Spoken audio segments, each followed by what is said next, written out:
On va voir dans quelques instants Arnaud Joly de PPA. PPA, c'est une grande école de management, donc notamment par la voie de l'alternance. D'ailleurs, je vois qu'Arnaud Joly va nous rejoindre. Bonsoir Arnaud. Bonsoir. Alors Arnaud, tout d'abord, est-ce que vous pouvez vous présenter, nous présenter en quelques mots PPA Grenoble? Oui, bien sûr. Alors moi, je suis Arnaud Joly, je suis responsable pédagogique de PPA Grenoble. PPA Grenoble et PPA Business School, qu'est-ce que c'est? C'est plusieurs écoles, dont celle de Grenoble.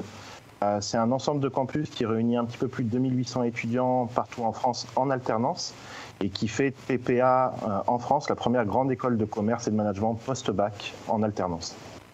Alors, quelles sont les caractéristiques des formations que vous proposez au sein de PPA? Alors, on va dire que choisir une école de commerce, c'est pas aussi simple que juste de vérifier un classement national et de s'inscrire à la première école qu'on peut trouver. Et c'est pas une question dans laquelle il y a une réponse universelle pour justement trouver, comme sur Google, la meilleure école. Il s'agit surtout de trouver en fait la meilleure école pour chaque candidat et ses spécificités. Donc chez PPA, il y a 3 grandes lignes directrices qui sont très claires et surtout un panier garni de compétences qu'on propose, qui sont l'alternance et la mise en situation professionnelle, des programmes riches et surtout mis à jour très régulièrement pour coller aux spécificités du marché, et aussi la spécialisation métier pour favoriser l'employabilité en fin d'études de nos étudiants. Alors, on le voit d'ailleurs en même temps que vous parlez, ces très belles images du campus éducatif Grenoble et notamment donc, des salles de cours de PPA. J'imagine que vous devez avoir des étudiants avec des profils différents au sein de PPA. Oui, effectivement. On a des profils, comme l'a évoqué Amanda, dans l'ensemble du campus et aussi au sein de PPA qui sont assez éclectiques. On va dire que pour savoir quelle école peut rentrer en phase avec le profil d'un étudiant, nous, chez PPA, on essaye de se poser quelques questions avec les étudiants dès le début de notre relation. C'est-à-dire, on leur demande dans quoi ils se projettent d'ici 5 ans, est-ce qu'ils ont envie de bousculer un petit peu des lignes, est-ce qu'ils sont animés par une volonté assez farouche de réussir, est-ce qu'ils ont envie aussi d'apprendre en fait. On sélectionne, nous, d'autre côté, des intervenants qui sont des professionnels passionnés de leur métier et on attend aussi des étudiants du coup qui sont passionnés par les choses qu'ils ont besoin d'apprendre. Alors Arnaud Joly, PPA se caractérise notamment par l'alternance. Est-ce que vous pouvez nous dire un petit peu les points forts, l'intérêt de faire une formation en alternance ? Oui, alors fondamentalement, on peut dire que la formation en alternance, c'est une méthodologie didactique qui combine des temps de période en entreprise et dans un centre de formation. Je pense personnellement qu'il y a 3 avantages qu'on peut y retenir. C'est l'alternance permet de consolider les aspirations professionnelles de nos étudiants. Ça permet aussi de le qualifier professionnellement, mais aussi socialement. Et aussi, ça lui permet de se mettre en bonne marche et en bonne voie pour une bonne intégration sur le marché du travail. Alors, qui dit alternance dit recherche d'un contrat d'alternance. On sait que c'est souvent une épreuve un petit peu difficile pour les étudiants qui n'ont pas l'habitude de se confronter au marché du travail. Comment vous accompagnez justement au sein de PPA les étudiants pour trouver un contrat d'alternance ? Alors, on a tous été confrontés, ou en tout cas, personnellement, j'ai déjà été confronté à ces problématiques-là. C'est qu'on a tous distribué des dizaines de CV pour jamais recevoir d'appel ou assister à des entretiens et jamais être appelé. Il est important, en fait, avant la recherche d'une alternance, que nos étudiants soient bien préparés et surtout qu'ils apprennent à profiter de chaque opportunité qui se présente à eux. Choisir déjà PPA Business School, c'est une opportunité pour les étudiants dans le sens où, en nous rejoignant, ils ont directement accès à un grand réseau de formation en management et en commerce qui est le réseau GES, qui est le groupe d'écoles derrière l'école PPA. Également, nos étudiants, et en plus de tous les conseils qu'on peut leur fournir en cours de route dès l'entretien, on leur fournit également des ateliers, des conférences, notre réseau d'entreprises partenaires, mais on leur conseille avant tout de se concentrer sur un objectif, de faire travailler leur réseau et aussi d'exploiter à fond la carte des réseaux sociaux pour bien mettre toutes les chances de leur côté pour trouver une alternance. Alors, on l'a vu sur l'une des slides pendant que vous parliez, vos diplômes sont reconnus par l'État. On sait que c'est un point important pour les étudiants, mais aussi pour leurs parents. Est-ce que vous pouvez nous préciser un petit peu justement cette reconnaissance des diplômes par l'État ?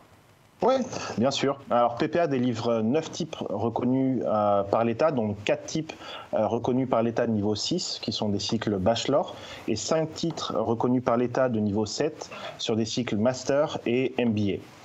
S'il y a des questions ou s'il y a le moindre doute de la part des futurs étudiants qui souhaiteraient nous rejoindre, toutes les informations sont sur le site ppa.fr dans la rubrique Diplôme, École de commerce alternance.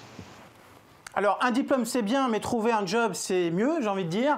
C'est vrai que c'est important aussi d'avoir un diplôme qui permet de s'ouvrir les portes du marché du travail. Est-ce que vous arrivez justement à avoir des étudiants qui trouvent facilement un job une fois le diplôme en poche ? Alors oui, pour moi, l'alternance, c'est un des meilleurs moyens, comme je l'évoquais tout à l'heure, de justement pouvoir avoir un tremplin, mettre déjà un petit peu les mains dans le cambouis, de pouvoir toucher un petit peu à certains secteurs, aussi voir si les secteurs auxquels on aspire à évoluer professionnellement dans le futur sont conformes au désir au final qu'on essaie de développer en tant qu'étudiant. Donc je pense que l'alternance, au final, présente une opportunité inouïe pour tous les étudiants qui souhaiteraient nous rejoindre.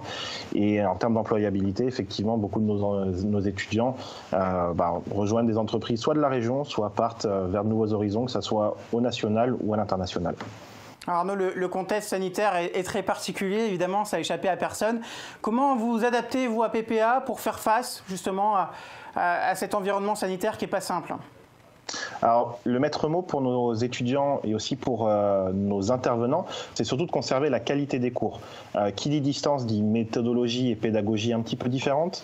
Donc, on a essayé de travailler principalement sur des animations de cours plus vivants.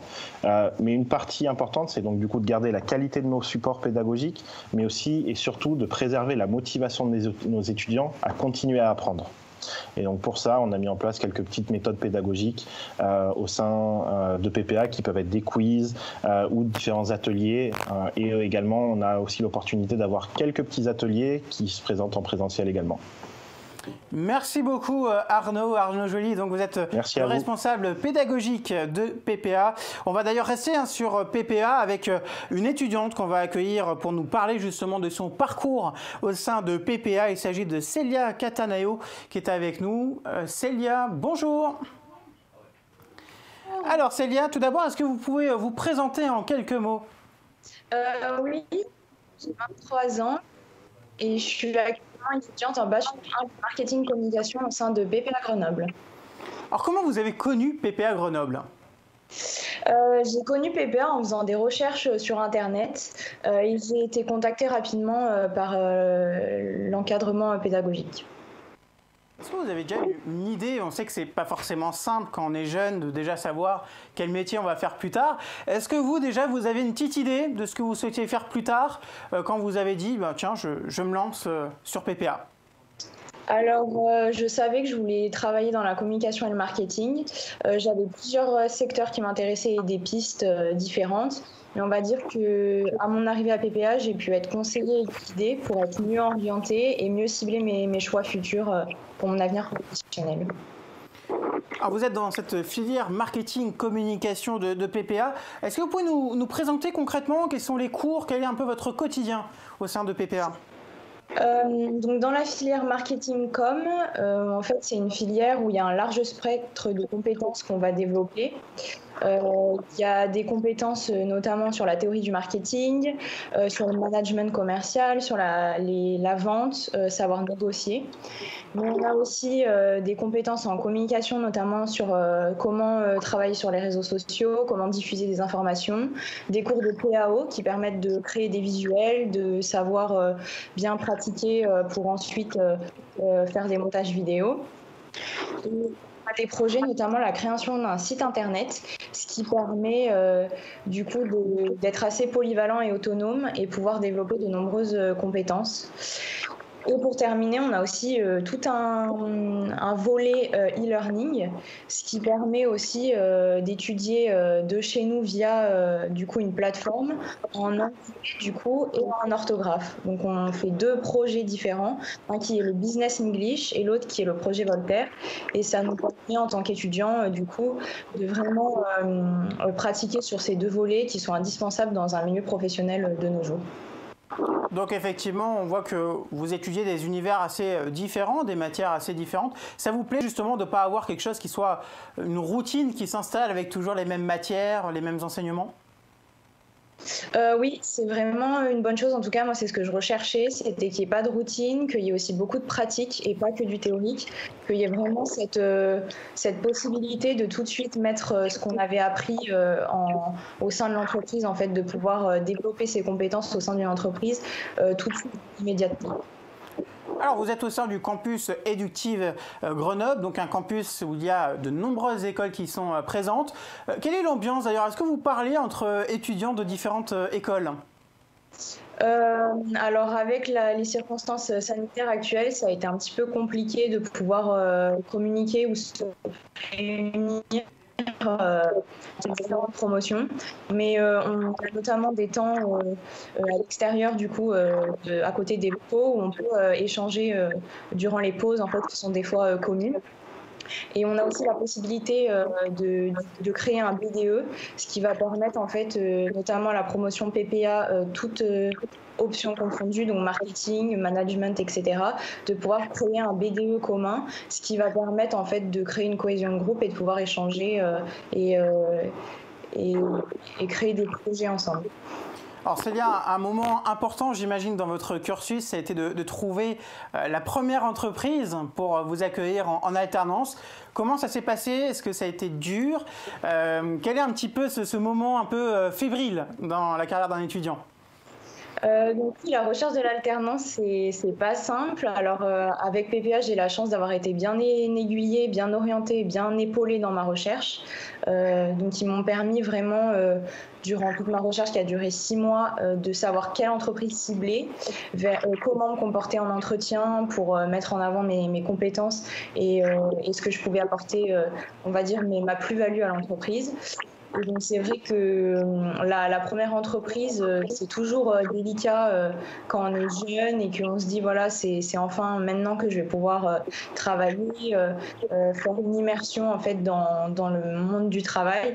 Et donc ça n'a pas été une recherche facile, mais on va dire que PPA, en tout cas l'équipe pédagogique m'a épaulée pour trouver une entreprise assez rapidement.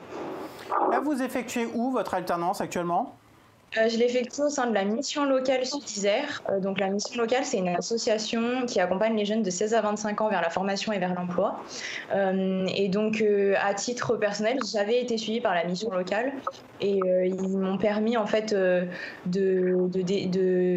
au sein de leur structure de développer mes compétences parce qu'ils se sont dit que ça pouvait être intéressant d'avoir une chargée de communication en leur sein parce que le poste n'existait pas avant mon arrivée pour permettre justement de se déployer sur les réseaux sociaux, d'augmenter leur visibilité et de ce fait permettre aux jeunes de se rendre compte qu'il y a beaucoup d'aides qui sont possibles pour les accompagner vers la formation, donc vers la formation continue, vers l'alternance, mais aussi bien vers l'emploi. Justement, vous êtes baigné dans cet univers de l'emploi avec la mission locale. C'est un univers déjà qui vous intéressait avant même de faire votre alternance? Oui, tout à fait. Alors, ce côté social, d'aider les jeunes, ce contact humain aussi, parce que du coup, en tant que chargée de com, j'ai certes des missions quotidiennes à effectuer comme le community management, la création de visuels, mais j'ai aussi tout un volet contact avec les jeunes, notamment sur des projets de création de films au sein de la mission locale. Donc, c'est vraiment, ça représente en tout cas tout ce que je recherchais comme alternance en tout cas. Alors, Célia, quelle est la suite pour vous? Est-ce que vous avez déjà prévu un secteur dans lequel vous souhaitez évoluer plus tard, une fois le diplôme en poche? Alors, mon secteur vraiment de prédilection, ce serait la communication politique, avec cette possibilité de pouvoir développer certains domaines comme le côté social pour les jeunes et aussi l'écologie. On va dire que c'est deux secteurs qui m'intéressent énormément et j'aimerais, avec la communication politique, pouvoir améliorer ces deux domaines. Et après, je ne me ferme pas d'autres opportunités professionnelles. C'est pour ça que j'ai choisi cette formation de marketing et communication qui me permet vraiment de développer des compétences larges, d'avoir une bonne polyvalence, de savoir m'adapter à toute situation, peu importe mes choix professionnels futurs. Merci beaucoup Célia Cataneo donc, pour toute cette présentation et votre parcours.